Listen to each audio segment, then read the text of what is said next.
Hello student, Shrimati मोहरी देवी तापड़िया कन्या महाविद्यालय के इस यूट्यूब चैनल पर आप सभी का फिर से स्वागत है। आज का जो अपना टॉपिक है वो है सॉल्यूशन ऑफ डाइफेनेटाइन इक्वेशन। आज की वीडियो में अपन जो डाइफेनेटाइन इक्वेशंस होती है उसके सॉल्यूशन को अपन किस तरह से फाइंड आउट कर सकते हैं उसको अपन आज की वीडियो में समझने वाले हैं। डाइफेनेटाइन इक्वेशन को अपन ने कल के वीडियो में डिस्कस किया था कि डाइफेनेटाइन इक्वेशन जो है वो किस तरह से रिप्रेजेंट की जाती है और किस तरह से अपन उसके जो पूर्णांकीय सॉल्यूशन होते हैं, जो इंटीजर सॉल्यूशंस होते हैं, उसके लिए अपन ने कल जो कंडीशंस और उसके जो एग्जिस्टेंस के लिए अपन ने यहाँ पर कल के वीडियो के अंदर बहुत कुछ जो रूल्स होते हैं उनको डिस्कस किया था। आई होप आपको समझ आया होगा।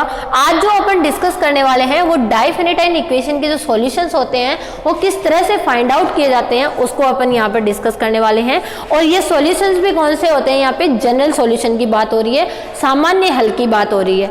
अगर कोई भी डाइफेनेटाइन इक्वेशन अपने को गिवन है तो उसके जो जनरल सॉल्यूशन है वो अपन किस तरह से find out, generalization in the sense क्या होता है अपना, मतलब उसकी अपन जैसे जैसे वैल्यूज को अपन रिप्लेस करते हैं, किसी अदर वैल्यू से रिप्लेस करते हैं तो उसके सॉल्यूशन के अंदर क्या आ जाता है, चेंजेस आता है। That is the general solution.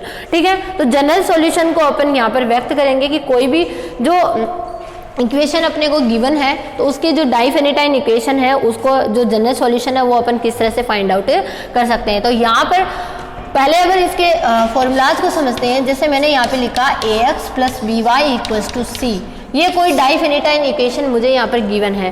ठीक है, तो इस डाइफेनेटाइन इक्वेशन का मैं एक सॉल्यूशन मान लेती हूँ। माना इसका जो हल है, माना इसका हल जो है वो एक सॉल्यूशन मैंने इसका मान लिया, क्या है, x0 और y0 है।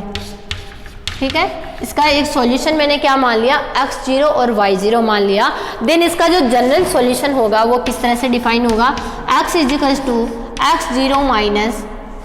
- b/d × t। ठीक है, b/d × t। एक तो ये वैल्यू रहती है, ये अपन किसको निकालते हैं तब होता है, x को निकालते हैं तब होता है।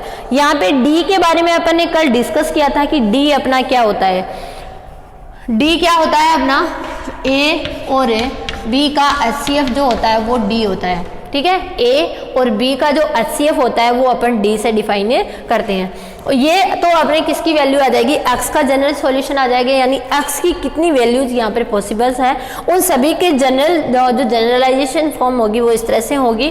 और y का जो है वो इस तरह से होता है, y0 + a/d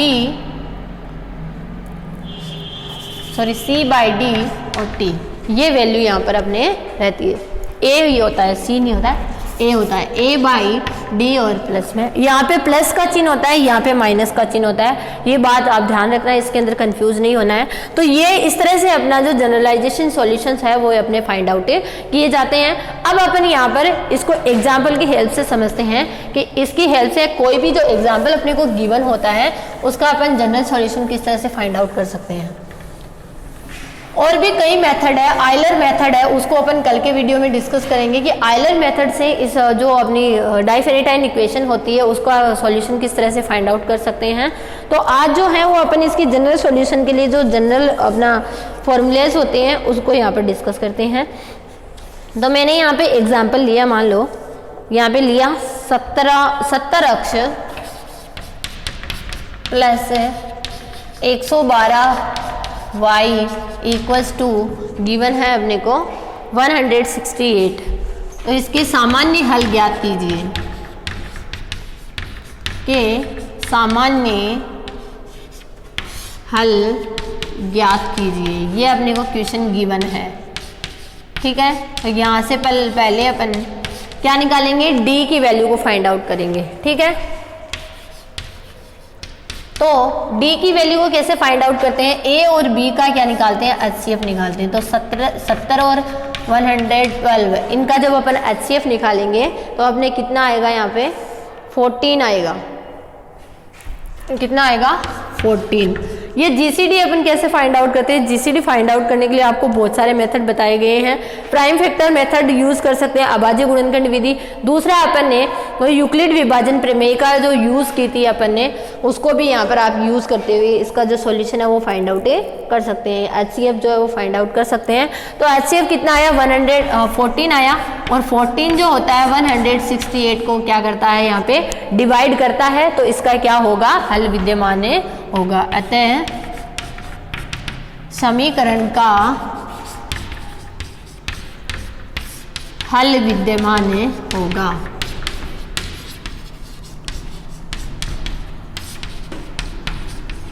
ठीक है, अब इतना करने के बाद में अपने को क्या करना है? जो अपनी इक्वेशन है उसको अपन किससे डिवाइड करवाएंगे? जो अपन ने जीसीडी निकाला है उस जीसीडी से क्या करवा देते हैं? इक्वेशन को डिवाइड करवा देते हैं। तो लिखेंगे 14 से समीकरण को विभाजित करने पर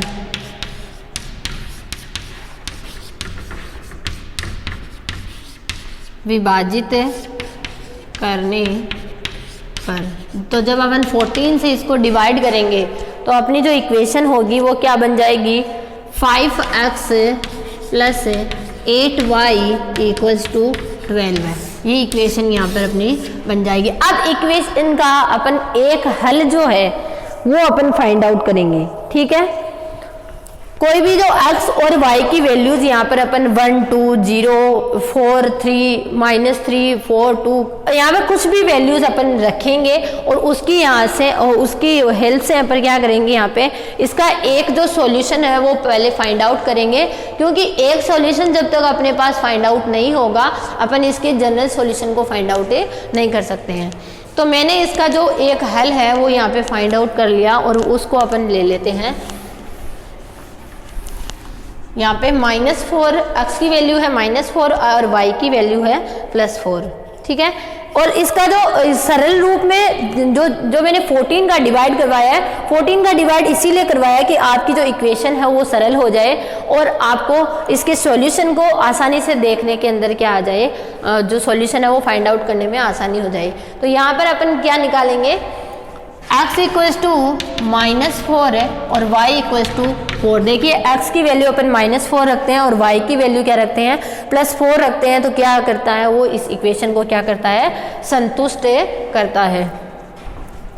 समीकरण का एक हल होगा क्योंकि यह समीकरण को संतुष्ट करता है। ये एक समीकरण का सॉल्यूशन होगा क्योंकि ये क्या कर रहा है? इस समीकरण को संतुष्ट करता है। ठीक है, अब एक सॉल्यूशन आ गया तो अब अपन क्या निकाल सकते हैं? इसके जो जनरल सॉल्यूशन है उसको फाइंड आउट इजीली कर सकते हैं।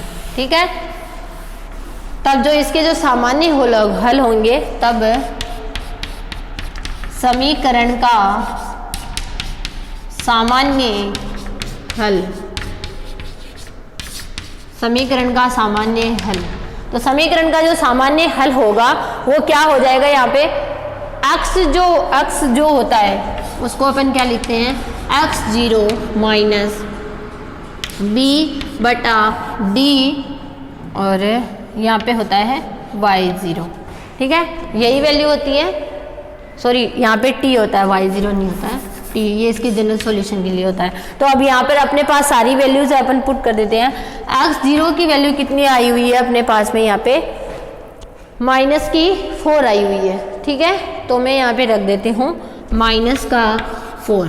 ठीक है, अब माइनस का चिन्ह और b की वैल्यू कितनी है? समीकरण से 112 है और जो d अपन ने निकाला, इसका HCF निकाला था, वो कितना निकाला था? 14, तो वो हो जाएगा और t। तो जब अपन इसको सरल करेंगे तो कितना बन जाएगा? -4 -8t, ये वैल्यू यहाँ पर आ जाएगी। ठीक है, ये इसका x का जनरल सॉल्यूशन आ गया। इसी तरह से अपन y का भी जनरल सॉल्यूशन फाइंड आउट करेंगे।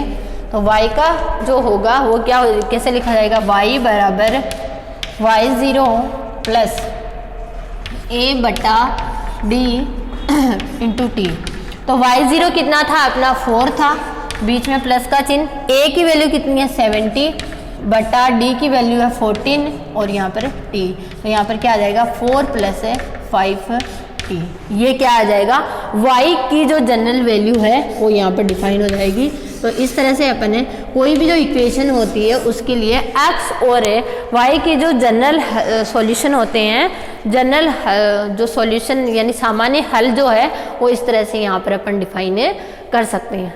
ठीक है, अब एक और क्वेश्चन की हेल्प से इसको और अच्छे से समझते हैं। उसके अंदर भी अपने को सेम यही करना है, ये जिस तरह से अपने को गिवन है वैल्यूज, उनकी हेल्प से अपने को जीसीडी फाइंड आउट करनी होती है और अपने को सॉल्यूशन जो है वो निकालने होते हैं। तो अपन देखते हैं नेक्स्ट यहाँ पर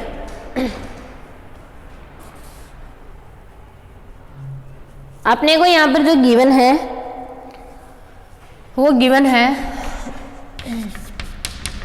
3x plus 4y equals to 43। ये वैल्यू यहाँ पर अपने को गिवन है 3x प्लस 4y। ठीक है, ये अपने को गिवन है। अब देखिए पहले अपन क्या लेते हैं, यहाँ पे पहले अपन जीसीडी देखते हैं इन दोनों का, a और b का। a कितना है 3 है, b कितना है 4 है, तो इनका जीसीडी कितना हो जाएगा 1, और 1 जो होता है वो 43 को क्या करता है, डिवाइड करता है। तो इसके क्या होंगे, हल विद्यमान होंगे। अतः समीकरण के हल विद्यमान होंगे। ठीक है, अब इसका कोई मैं जनरल सॉल्यूशन जो सिंपल एक हल होता है उसको मैं फाइंड आउट करूंगी। तो इसकी जो वैल्यूज है उनको अपन अलग अलग x और y की अलग अलग वैल्यूज को अपन पुट करके देखेंगे। तो इसका जो हल है वो एक आएगा 5 और 7। इसका एक हल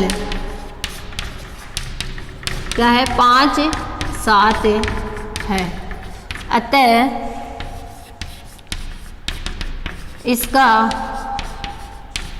सामान्य हल, तो सामान्य हल क्या हो जाएगा, सामान्य हल में अपन x को क्या पुट करते हैं, x0 माइनस b बटा d इंटू टी, यही होता ना। तो x0 कितना आया अपना 5 है, b कितना है अपना 4 है, और 4 में डिवाइड करवाना है 1 का, और यहाँ पे t, तो कितना हो जाएगा 5 माइनस 4 टी। ये तो किसका आ जाएगा, अपना x का आ जाएगा। इसी तरह से अपन y का भी फाइंड आउट कर सकते हैं। तो y का क्या आ जाएगा, y0 प्लस a बटा d इंटू टी। तो y0 कितना है अपना 7 है, तो 7 प्लस a की वैल्यू कितनी है 3 है, 3/1 इंटू टी, तो कितना हो जाएगा 7 प्लस 3 टी। ये वैल्यू यहाँ पर क्या हो जाएगी, फाइंड आउट हो जाएगी। इस तरह से अपन कोई भी जो इक्वेशंस है उनके पहले एक सॉल्यूशन फाइंड आउट करेंगे और उन सॉल्यूशन की हेल्प से अपन ने उसका जो जनरल सॉल्यूशन है वो फाइंड आउट कर सकते हैं। तो ये था अपना आज का वीडियो, जिसमें अपन ने डाइफिनिटाइन इक्वेशन जो होती है उसके जो सॉल्यूशंस है उनको डिस्कस किया है। आई होप आपको समझ आया होगा। आप वीडियो को ध्यान से देखिएगा और कुछ भी नहीं समझ में आता तो शेयर कीजिएगा। Thank you so much.